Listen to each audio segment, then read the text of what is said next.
What do you need to do if you're going to be storing lithium batteries? So the first thing would be to understand if you're meeting any of the exceptions or if you're over the threshold quantities. So let's go through the exceptions here real quick.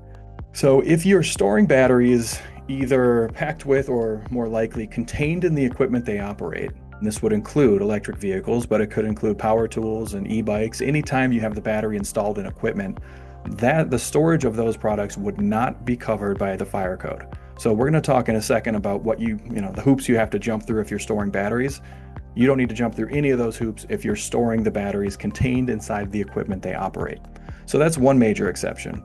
We have another major exception for, think about it as small batteries, kind of retail size lithium batteries. So if you have laptop batteries or cell phone batteries, as long as it's packaged in its original kind of retail packaging, it's not subject to any of the requirements in the International Fire Code.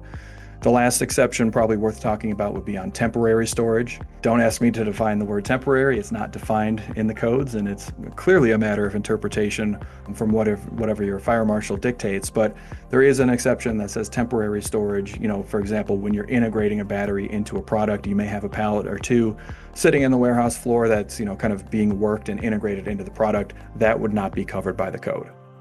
So let's assume, and I'm just going to use EV, people that store electric vehicle batteries, because those don't fall under the exceptions typically. So let's assume that I'm storing electric vehicle batteries that are obviously way bigger than retail size. They are not contained in equipment, so I can't get out that way, and I'm not storing them temporarily. So the first thing would be a threshold quantity, which is best thought of as 15 cubic feet, which I never actually did the calculation, but somebody once told me that's about two 55-gallon drums, if you want to picture what 15 cubic feet looks like. So oftentimes, if you're storing an electric vehicle battery, a single battery might be over 15 cubic feet, in which case, once you're over 15 cubic feet in a fire area, now you've triggered the codes. Now you need to walk through the requirements. So now I've triggered the codes. What do I actually need to do? Well, step one would be an occupational permit. This is just a pretty simple matter of, because you're over the threshold, you now have to proactively go out to your fire code official and say, hey, here's what we're storing, here's how we're storing it, and you need to get their approval on your storage configuration and your overall safety plan. So if you think back to before 2024, there were no permit requirements for lithium batteries, which some companies interpreted it to mean that they didn't need to have their fire departments on site to review how they were doing things. And this led to some unfortunate cases of lithium batteries inside of a building. The fire department had never toured that specific building, so they didn't know what they were getting into. So they just refused to enter. They can do that, when there are hazardous materials present, and the fire department has no idea the quantities, the risks. They have no obligation to continue on in any sort of emergency response. So having your kind of that proactive, that relationship with your fire department is very, very important to make sure that, I would hope at least yearly that you have representatives from your local fire department on site going over, here's our batteries, here's where they're stored, here's how we, put them either on racks or on pallets, whatever your storage setup is. So in the case that there is some type of emergency, the firefighters are comfortable with what you have and they know how to respond. So occupational permit is a good first step. From there, you would need what they call like a comprehensive safety plan. This is something that most businesses have already anyways. What to do in case of emergency, fire exits, meeting points, safety plan, all very generic things that most companies already have outlined. From there, you would also need alarms and possibly some type of smoke detection.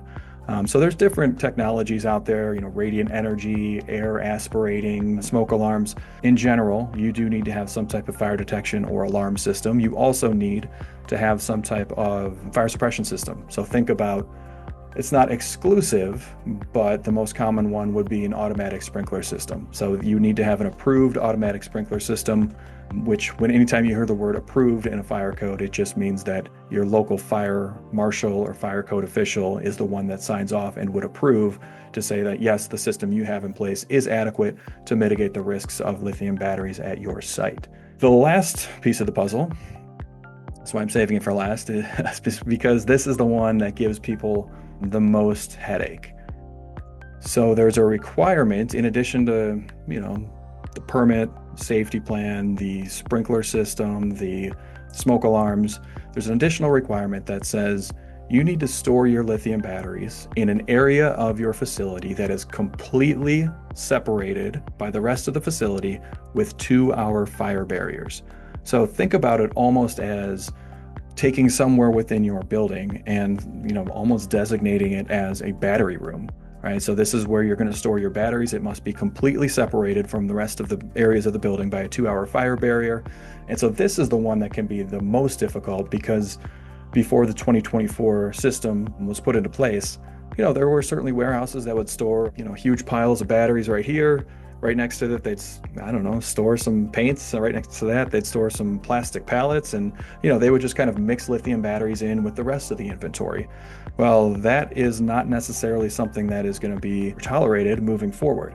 So instead of just mixing batteries in with all of your inventory, what the new codes are sort of pushing you to do is to segregate them into a battery room or some type of separated area that has a 2-hour fire barrier. So if there were a thermal runaway event, obviously having that 2-hour fire barrier is such that it should give emergency responders some time to come in. The fire barrier should isolate the fire from the rest of the building, allowing people to get out, and hopefully preventing a more catastrophic fire spread that could take down the building, certainly cause a lot of property damage, and put people's lives in jeopardy. So the 2-hour fire barrier, again, by far the biggest hurdle. Now, with that said, there are 2 key ways to get out of the 2-hour fire barriers. The first way is to think about a battery room as a 2-hour fire barrier, right? That is providing containment from the rest of the building. But think about it as shrinking that containment function down to like a packaging size. So instead of building a separate battery room, if I put my batteries inside of a container that is 2-hour fire rated, or a container that has shown that during a thermal event, there will be no flame escape the container, there'll be no fragment, there'll be no elevated temperature on the outside of the container. If you have those types of packagings or those types of containers, you do not need to put your batteries in a separate battery room. And this makes sense. All right, so the battery room is meant to contain a whole bunch of batteries, but if you actually just shrink the containment function down to say, this metal box here, even if one of these lithium batteries goes to thermal runaway, nothing's really going to happen. So now if we use these types of containers, I could put them in a designated battery room, but now I can put them anywhere in the facility as long as they are covered by smoke alarms and fire suppression systems. So this gives you a lot more flexibility, because now you have, instead of having a designated, possibly having to retrofit your building, if you can put the batteries in some type of container that's either 2-hour fire rated itself, or has been shown through testing to prevent the hazards of thermal runaway from escaping the package, you get out of the 2-hour fire barriers and the separate battery room. So that's one way out of it. The other way out of the 2-hour fire barrier is state of charge. If you think about a lithium-ion battery, it's meant to contain a lot of energy and then deploy that energy in a controlled manner to, power your car, power your laptop, whatever the case may be. So batteries come in different shapes and different sizes. So think about a fuel tank. So the energy content is the size of the fuel tank. So how much energy can this battery hold? As an easy example, you might think of like a power drill. Power drill oftentimes has anywhere from 80 to 100 watt hours. So that's just kind of how they measure the energy content of lithium-ion batteries. An electric vehicle might have 80,000 watt hours to 100,000 watt hours, right? So obviously much different energy content for the different battery sizes. So if you think about your energy content is the size of the fuel tank, how much energy can it hold when it's full? The state of charge is how much fuel is left in the tank. So there's this, I'm not going to call it a magic number because it just sort of arose at regulatory meetings a decade ago. But going back to air transport of lithium batteries, again, this is 10 years ago, regulators and industry kind of reached this compromise to say, if you want to ship a standalone lithium battery on an aircraft, you need to make sure that it's at a state of charge not exceeding 30% of its rated capacity.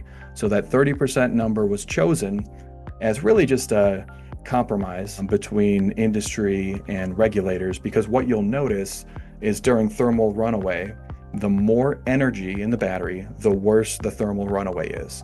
So if you have a battery at 100% state of charge and it goes into thermal runaway, you might see flames and fragment and extreme heat and just a really, really nasty reaction. That's because that battery is at 100% state of charge. It's full up, it's full of fuel. If you take the same battery and discharge it down to a point that it's at 30% state of charge, so only 30% of energy is left in that pack, if that battery goes to thermal runaway, again, the same as the 100% one, the 30% one, you might see a little flame come out of there. You're probably going to see some smoke. It's probably not going to be shooting projectiles and going crazy. So this whole thing is just a safety factor. So what they're telling us is you do not need to build the separate battery room if you can ensure that the batteries you're storing are at less than or equal to 30% of their rated capacity. So this is another common way people get out of the battery rooms, is to say, we know our batteries are going to be at less than 30%. And the thought process here is, yes, if a battery goes to thermal runaway at 30%, it's, I wouldn't want to be sitting on it when it happens. But the reality here is oftentimes 30% a state of charge that is not energetic enough to cause a propagation event. So a thermal runaway in a single battery, not a great day. You don't want to be around it. But really what gets the folks concerned in terms of emergency responders is that term of propagation. So if you have one battery that goes to thermal runaway stored right next to or on top of another battery, the energy from the first thermal runaway will be more than enough in most cases to ignite the other battery next to it. And so now you have battery to battery propagation, and depending how many batteries you're storing, you can have a single thermal event trigger a thermal event in the 10, 20, 2,000 batteries that you're storing next to each other. And once you have battery to battery propagation, that's where you see entire buildings burn down, people get hurt, and the really, really catastrophic events. So the thought process here is, if we can keep our batteries at less than 30%, they do not need to be in the battery storage room, because even if one battery goes to thermal runaway, it's very unlikely that it's going to generate enough heat to drive a battery right next to it to thermal runaway.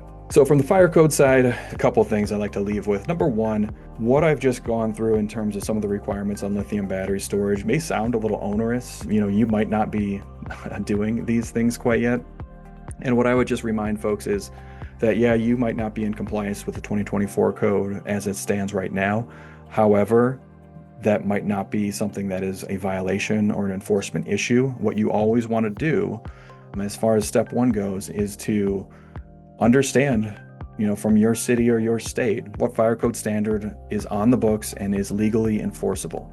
Because if you're, in a city that the last time they updated the legally enforceable fire code was back in 2018, well, 2018 fire code doesn't really have much in there about lithium batteries. So you might not be legally out of compliance. With that said, even if you are in an area that does not have the 24 codes adopted, I would still always recommend getting in line with the most current international fire code standards, because that is the top of the line. That's the recommended practice. So that's always a recommendation. But from a kind of a legal perspective, be aware that your own municipality may or may not have adopted these codes already. So that's something that you always want to check. Anytime you're thinking about bringing batteries on site, building a new site, you want to go to the city, go to the state level, and understand what fire codes are on the books. The other thing that I'll mention is the fire codes. So the fire codes are, hundreds or thousands of pages, and they deal with everything. So it's not like this book is just about storage of lithium batteries. There's storage of flammable liquids and flammable solids and aerosols and plastic pallets and paper and cardboard, and anything that's even remotely flammable kind of gets pushed into these fire code standards. And so, as I've mentioned only about 100 times, 2024 is really the first year that lithium batteries got put into this code. So if you're working with your local fire code officials, be aware that they have 1,000 other things to think about other than lithium batteries. So these lithium battery provisions that just came into the code, oftentimes that's going to be new to your fire departments. They might not be up on the latest and greatest changes in the fire code. So it's always best practice to really work with them to make them understand, here's what we have in terms of quantity and storage, here's our emergency response plan, here's what kind of fire suppression we have in place. Working proactively with your fire department is a great best practice, because if you're not working with them and they're not knowledgeable about the hazards of batteries, you could absolutely run into a situation where, they're either possibly not responding to an incident because they're uncomfortable with what's on site, or, to be frank with you, even worse is they are responding to something that they don't know what the true hazards are, in which case that puts them in a lot of danger. From our perspective, working with your local fire department to make them understand what's on site, what the emergency response plans are, that's absolutely a best practice.